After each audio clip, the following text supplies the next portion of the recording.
সুপ্রিয় চাকরি প্রত্যাশী শিক্ষার্থীবৃন্দ, আশা করছি সবাই ভালো রয়েছেন। তো 155 পদে দিশা এনজিওতে একটি নিয়োগ বিজ্ঞপ্তি প্রকাশ করা হয়েছে, যেখানে আপনারা আগামী 22 মে পর্যন্ত আবেদন করতে পারবেন। তো সার্কুলারটি প্রকাশ করেছে দৈনিক প্রথম আলো পত্রিকা। তো তারিখ 9 মে 2025 খ্রিস্টাব্দ। তো চলুন পুরো সার্কুলারটি দেখে নেই, কি কি পদে এবং কি কি যোগ্যতায় আপনারা আবেদন করতে পারবেন। তো ভিডিওটি শুরু করার পূর্বে সবার কাছে রিকোয়েস্ট থাকবে, আমার এই চ্যানেলে আপনারা নতুন দর্শক হয়ে থাকলে অবশ্যই চ্যানেলটিকে সাবস্ক্রাইব করে পাশে বেল আইকনে ক্লিক করে অল ট্যাপ করবেন, আর ভিডিওতে লাইক এবং কমেন্ট করতে ভুলবেন না। দিশা স্বেচ্ছাসেবী আর্থসামাজিক উন্নয়ন ও মানবিক কল্যাণ সংস্থা, দিশা টাওয়ার, উপজেলা মোড়, কুষ্টিয়া ঝিনাইদহ মহাসড়ক, কুষ্টিয়া। তো এখানে এমআরএ নম্বর দেওয়া রয়েছে এবং এখানে কিউআর স্ক্যানার রয়েছে, তাহলে আপনারা কিউ স্ক্যান করেও এই তথ্য জানতে পারবেন। নিয়োগ বিজ্ঞপ্তি। দিশা স্বেচ্ছাসেবী আর্থসামাজিক উন্নয়ন ও মানবিক কল্যাণ সংস্থা বাংলাদেশের বিভিন্ন জেলাসমূহের প্রত্যন্ত গ্রামাঞ্চলে পিকেএসএফ এর সহযোগী সংস্থা হিসেবে এবং বিভিন্ন ব্যাংকের আর্থিক সহযোগিতায় সঞ্চয় ও ঋণ কর্মসূচি সহ বিভিন্ন উন্নয়নমূলক কর্মকাণ্ড পরিচালনা করে আসছে। এছাড়াও ইডকল এর সহযোগী সংস্থা হিসেবে সৌরবিদ্যুৎ, বায়োগ্যাস ও উন্নত চুলা কর্মসূচি পরিচালনা করছে। সংস্থার নিম্নবর্ণিত পদে লোকবল নিয়োগের জন্য বাংলাদেশী নাগরিকদের নিকট হতে দরখাস্ত আহ্বান করা যাচ্ছে। তো এখানে বেশ কয়েকটি পদ রয়েছে, চলুন দেখে নেই কি কি পদ রয়েছে এবং কি কি যোগ্যতা আপনারা আবেদন করতে পারবেন। তো শুরুতে রয়েছে জোনাল ম্যানেজার, সঞ্চয় ও ঋণ কর্মসূচি। এখানে 5 জন লোক নেবে। বেতন শিক্ষানবিশকালে 50,000 টাকা। চাকরি তার থেকে ন্যূনতম স্নাতকোত্তর বা সমান পাস হতে হবে, অর্থাৎ মাস্টার্স সম্পন্ন হতে হবে। বয়স সর্বোচ্চ 45 বছর হতে পারবে। পিকেএসএফ এর সহযোগী সংস্থার সমপর্যায়ের পদে কমপক্ষে 5 বছর সহ সঞ্চয় ও ঋণ কর্মসূচিতে 8 বছরের বাস্তব অভিজ্ঞতা থাকতে হবে। এরপর রয়েছে এরিয়া ম্যানেজার, সঞ্চয় ও ঋণ কর্মসূচি। এখানে 10 জন লোক নেবে। বেতন শিক্ষানবিশকালে 40,000 টাকা। চাকরি স্থায়ী হলে 59,245 টাকা। প্রার্থীকে ন্যূনতম স্নাতকোত্তর বা সমমান পাস হতে হবে, অর্থাৎ মাস্টার্স সম্পন্ন হতে হবে। বয়স সর্বোচ্চ 40 বছর। পিকেএসএফ এর সহযোগী সংস্থার সমপর্যায়ে কমপক্ষে 3 বছরের অভিজ্ঞতা সহ সঞ্চয় ঋণ কর্মসূচিতে 5 বছরের বাস্তব অভিজ্ঞতা থাকতে হবে। পরবর্তী পদ রয়েছে ব্রাঞ্চ ম্যানেজার, এটা সঞ্চয় ঋণ কর্মসূচি। এখানে 20 জন লোক নেওয়া হবে। বেতন শিক্ষানবিশকালে 30,000 টাকা। চাকরি স্থায়ী হলে 44,643 টাকা বেতন প্রদান করা হবে। প্রার্থীকে ন্যূনতম স্নাতক বা সমমান পাস হতে হবে, অর্থাৎ ডিগ্রি অথবা অনার্স সম্পন্ন হলে আপনারা আবেদন করতে পারবেন। বয়স সর্বোচ্চ 35 বছর। পিকেএসএফ এর সহযোগী সংস্থায় সমপর্যায়ের পদে কমপক্ষে 2 বছর সহ সঞ্চয় ও ঋণ কর্মসূচিতে 5 বছরের বাস্তব অভিজ্ঞতা থাকতে হবে। পরবর্তী পদ রয়েছে সহকারী ব্রাঞ্চ ম্যানেজার, সঞ্চয় ও ঋণ কর্মসূচি। এখানে 20 জন লোক নেওয়া হবে।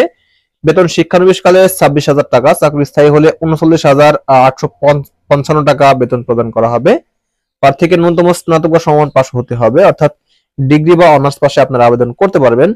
বয়স সর্বোচ্চ 35 বছর। পিকেএসএফ এর সহযোগী সংস্থার সমপর্যায়ের পদে কমপক্ষে 2 বছর সহ সঞ্চয় ও ঋণ কর্মসূচিতে 3 বছরের বাস্তব অভিজ্ঞতা থাকতে হবে।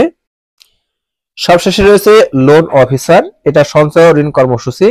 এখানে লোক নেওয়া হবে 100 জন। বেতন শিক্ষানবিশকালে 18,000 টাকা। চাকরি স্থায়ী হলে 27,875 টাকা বেতন প্রদান করা হবে। প্রার্থীকে ন্যূনতম স্নাতক বা সমমান পাস হতে হবে। বয়স সর্বোচ্চ 35 বছর পর্যন্ত। অভিজ্ঞদের অগ্রাধিকার দেওয়া হবে, অর্থাৎ ইতোপূর্বে যারা অন্যান্য এনজিওতে চাকরি করেছেন তাদের ক্ষেত্রে আপনাদের অগ্রাধিকার প্রদান করা হবে।